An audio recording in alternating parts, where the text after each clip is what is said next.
posebno kova.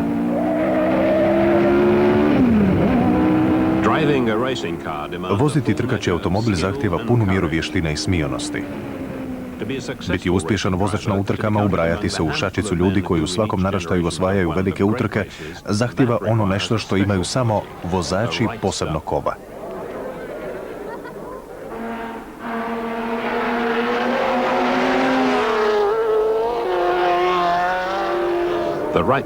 Što je ovdje poseban kov, teško je objasniti, no mora imati jedan bitan sastojak. Kad ne bih mislio da mogu pobijediti, povukao bih se. Moja je sva filozofija. Želim izići na stazu i nastojim pobijediti, jer ja sam trkač i želim se utrkivati. Niste li došli pobijediti, ne znam kako ćete uopće opravdati svoju nazočnost ondje. U automobilskim utrkama siguran sam nitko od vozača, osobito danas, neće se povući i reći ispričavam se poslije vas, jer tako se ne dobivaju utrke. Cijela ta priča o onome tko zna gubiti nema mnogo smisla. Zna gubiti samo onaj tko nema drugog izbora. Ja najprije vjerujem da duboko u svakom vozaču postoji zajednički nazivnik koji bi mogao imati veze s onim bitnima, to je potreba da pobjedi. Danas su nagrade za pobjedu vrtoglave. Vrhunski vozači Formule 1 mogu zaraditi 5 do 6 milijuna funti u sezoni. Slava i bogatstvo daju snažne poticaje. Stoga ima mnogo mladih vozača koji žude da provjere imaju li u sebi ono nešto za pobjedu. Za neke, duga cesta do vrha počinje u trkačkoj školi. Ja sam Joseph Hayek, potječem iz Sidneya u Australiji. 24 su mi godine i posrednik sam u prodaji nekretnina. Imam malo iskustva u kartingu i to bi bilo sve. Dobar dan iz sunčanog Jersija, ime mi je Paul Doren, hotelijer sam u Jerseyu, 36 mi je godina i još sam mlad. Nisam sudjelovao u službenim utrkama. Dobar dan, ja sam Seung Chou iz Koreje. Nisi prije vozio utrke, Seung? Ne. Ne? E pa bit će i toga. U životu je nužna promjena, složit ćeš se, mislim. U početku bih vam rekao ovo. Ako itko očekuje da će se za tjedan dana od danas moći nazivati trkačem, najbolje da odmah spakira svoju torbu i ode kući.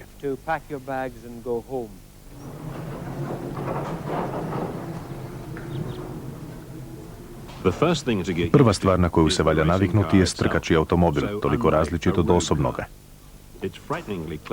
Zastrašujuće je blizu tlu. Upravljački uređaji odgovaraju na najlakši dodir i dakako prepune snage. Učenici imaju tjedan dana za navikavanje na njega. U tomu vremenu međusobno će se utrkivati i svladavati zavoje pri više od 115 km na sat. Kad se jednom naviknete voziti automobil, možda ćete otkriti da to želite promijeniti. No, s tim ćemo se poigrati poslije u tjednu. Imate li bilo kakvih teškoća, recite nam, dogovoreno? Stara poslovica kaže da automobil vozite turom svojih hlača i ja mislim da je to posve točno. Pa vi zaista stječete najveći dio osjećaja za automobil dok sjedite na sjedalu. Postajete njegov dio. Sjedite u vozilu, skrojenome po vašoj mjeri. I to je kao nošenje cipela. Ruke neka budu opuštene, svinute u sredini. Držite polugu dlanom i samo izbacite zapešće. Ako i ne ubacite u brzinu, morate opet turirati. Dakle, jedno turiranje za svako ubacivanje u brzinu. U mrtvi hod, turiraj, u treću, puštaj spojku. Ne možete očekivati da uđete u nepoznato vozilo i odmah se u njemu osjećate udobno. Zacijelo ne možete od prve voziti, kako mi to kažemo, s 10 desetina ili na krajnjoj granici svojih sposobnosti.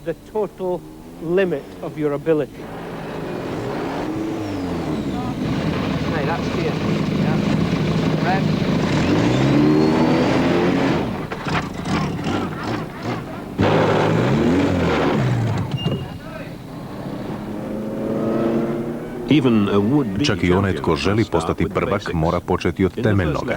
Na prvom satu ovi učenici rijetko izlaze iz treće brzine. Potkraj tjedna proći će provjeru u utrci od 10 krugova i oni koji je dovrše dobit će prvi potpis na žuđenoj trkačkoj dozvoli.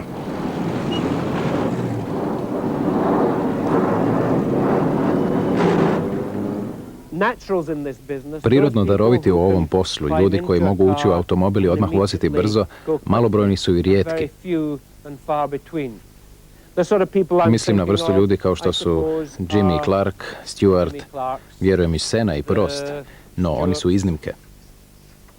I suppose the Sennas and the Prosts, and they are the exception. Much more the Po rule pravilu, are mnogo ih je više kao the što su Mansells Mansell i and the Berger, Bergers and i Mossy, the Lauda Mossies i Hunt. and the Laudas and the Hunts. And they have to work Oni at the moraju driving. raditi They na are svojoj not vožnji. natural. Oni nisu rođeni In vozači. working at the driving, Radom na svojoj vožnji oni mogu biti isto tako uspješni kao njihove darovite kolege. as No their to zahtjeva natural naporan colleagues. rad. But it takes hard work. Doista nikad nisam znao jesam li rođeni vozač ili stvoren. Mislim pomalo od jednoga i drugoga. Možda nisam rođeni vozač toliko koliko Jimmy Clark, no mislim da sam zaista u većoj mjeri rođeni vozač od Grahama. Graham je stvorio od sebe ono što jest napornim radom, hrabrošću, smijanošću, nazovite to kako hoćete. Na isti način kako je to učinio Nigel Mansell. Mislim da sam svakako imao određenu količinu urođene sposobnosti jer imam osjećaj za vozilo, razumijevanje za vozilo.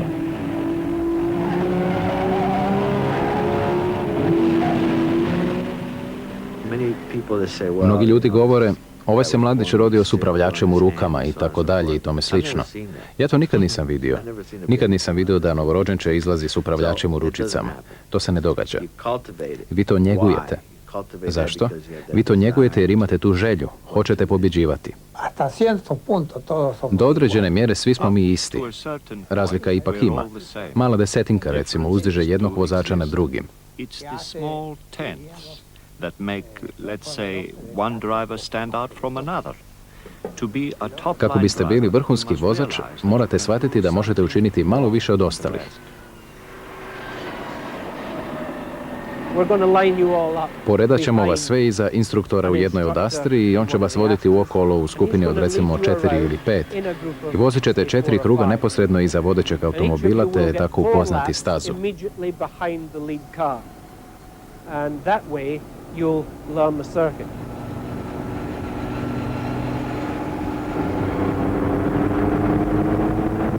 Primarily you're managing the car. U prvom redu upravljate automobilom, prije svega pokušavate zauzeti što bolji položaj i izvući iz vozila najviše što može, te uravnotežiti ga do n-tog stupnja da biste cijeli krug prešli što brže možete, jer tako se igra ta igra, biti brz koliko se može. Nikad ne zlorabite automobil, ne činite nagle okrete i slično, to se ne radi. Kad ulazite u zavoj, vi ga navodite da uđe u zavoj. Istina, prilično često idete dalje no što bi on htio i tako nešto postižete. No u načelu to ne činite. Ne trzate automobilom.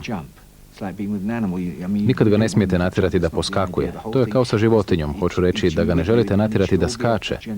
Nije stvar u tome. Ovisi o vama. Sve što činite moralo bi teći nježno. Što činite vi, čini i vozilo. Obično kočite. Uvijek su mi govorili da se koči na ravnini koja ulazi u zavoj. Ubrzavate u zavoju i izlazite i to je općenito najjednostavniji i najbolji način da to izvedete. No, ako možete naučiti kako ćete koristiti kočenje da automobil zauzme određeni položaj, onda možete ući u zavoj, mijenjati stranu staze i kočiti istodobno. Prirodno darovit trkač bio je Jim Clark. 2 puta je bio svjetski prvak u Formuli 1 60-ih. Što je god vozio, trkači automobil ili Lotus Cortinu, uvijek je to činio s 10 desetinki. Malo se vozača moglo mjeriti s njim u točnosti prolaska kroz zavoj u velikoj brzini.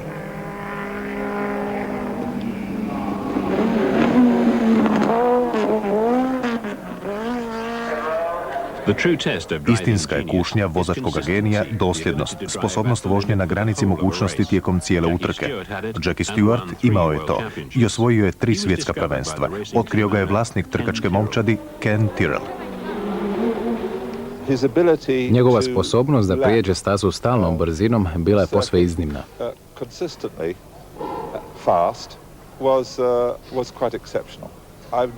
Znam da je u više prigoda prelazio 5 uzastopnih krugova na utrci ili provjeri u točno jednakom prolaznom vremenu. A to je darovitost koju nije lako naći.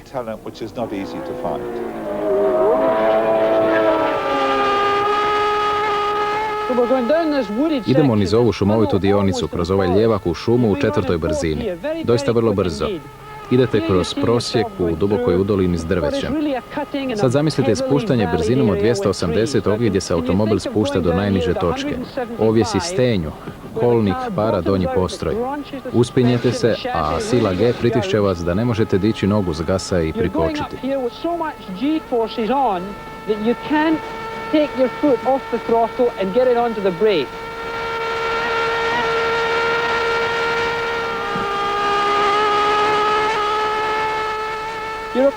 Približavate se glasovitome vrtuljku. Ako pogledate naprijed, vidite visoku jelu. Usmjeravamo vozilo prema toj jeli i ako se držimo smjera, idemo ravno u udubinu vrtuljka. I evo vas u udubini. To je zavoj za drugu brzinu. Ubrzavate, izlazite, automobil se diže iz udubine, iziđete li prerano, vozilo će jednostavno odletjeti u ogradu.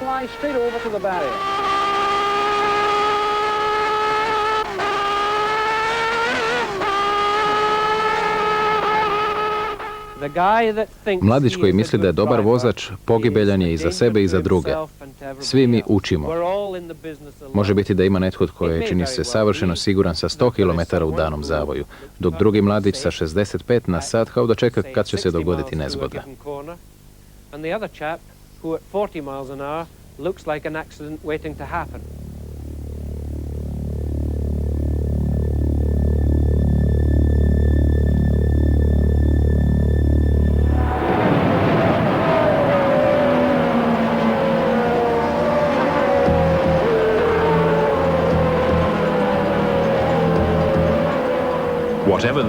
Kakva da je god vozačeva vještina, smrtna je opasnost neizbježan dio posla. Ono nešto nikad nije nužnije nego kad se suočite sa smrću ili ozljedom.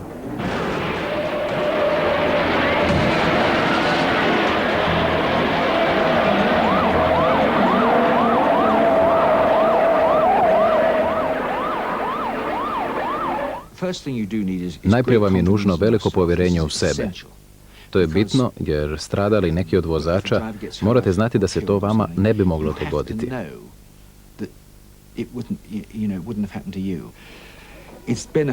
Korisno je imate li povjerenja u vozilo. Na nesreću ja sam u karijeri doživio 7 kvarova kočnica. 8 su mi puta otpadali kotači, 2 puta otkazao upravljač, a to potkopava povjerenje u čvrstoću automobila.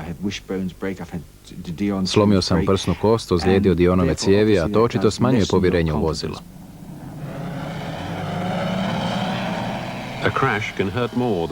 Nesreća može ozlijediti više od tijela. 1962. Sterling Moss vozio je Lotus u Goodwoodu i neobjašnjivo udario u nasip s vanjske strane zavoja.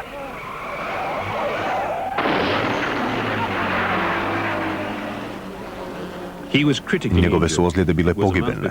Tek nakon mjesec dana posve se osvijestio, a još poslije nastavio voziti. A onda je shvatio da se nešto promijenilo u njemu. Sve što sam prihvaćao kao gotovu činjenicu nestalo je. I stoga ono što je ostalo nije bilo dostatno da nastavim sa životom koji mi je bio toliko važan, toliko tražio od mene. I to je značilo da jednostavno ne ide više.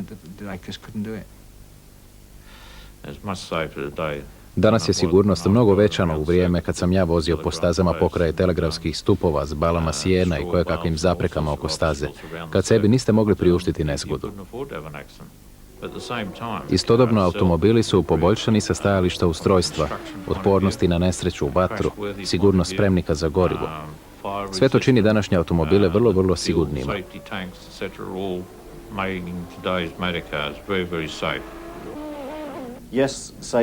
Da, podiže se razina sigurnosti, vozila su mnogo čvršća i bolja, a i staze su drukčije konstruirane, što pomaže kod kvara na ovisu i slično. No, rekao bih da je u posljednje vrijeme bilo mnogo nezgoda i samo zahvaljujući dragom Bogu nije prošlo gore, jer previše je ljudi okrenulo leđa težim nezgodama, što nisu smjeli učiniti.